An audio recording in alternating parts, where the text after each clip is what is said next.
Face aux députés sénégalais, le Premier ministre Ousmane Sonko a annoncé l'abrogation de la loi d'amnistie votée en mars dernier.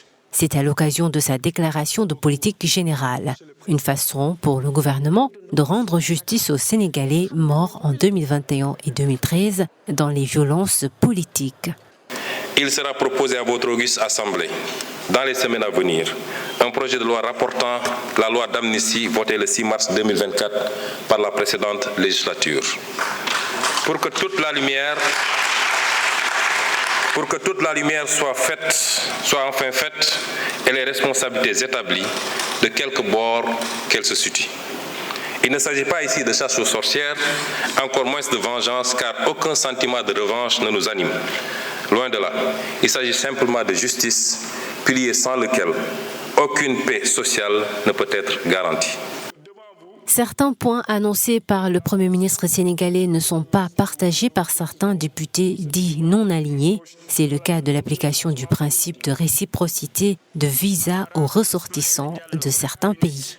Rétablir les visas, ça a été fait plusieurs fois. Ça a été abandonné. Moi, j'étais ministre des Transports aériens quand Macky Sall voulait rétablir les visas. Je venais du secteur des transports aériens. Je lui dirais, je ne vous donne pas moins de 3 ans pour arrêter cette affaire. Ce n'était pas une position de faiblesse, etc. Ils l'ont essayé, ça n'a pas marché.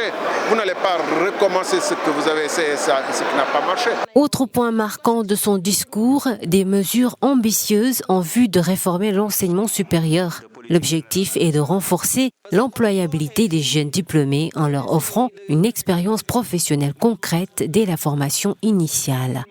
Une politique de développement des stages pour tous les étudiants sera mise en œuvre. Pour garantir la soutenabilité financière de ce vaste chantier, un nouveau modèle économique éducatif sera mis en place reposant sur le partenariat public-privé. Des financements basés sur la performance et l'autonomisation financière des établissements. Les bourses d'études incluront une composante de stage professionnel, tandis que les établissements seront encadrés et encouragés à générer des revenus à travers la valorisation de leurs expertises et la recherche appliquée. Suite à sa déclaration de politique générale, ces députés de la 15e législature attendent de vraies solutions pour l'impulsion d'un développement économique durable et inclusif. Aujourd'hui, le discours qu'il a tenu, je pense que c'est un discours qui rassure, qui conforte et qui renouvelle l'espoir pour un Sénégal juste, pour un Sénégal prospère, pour un Sénégal souverain.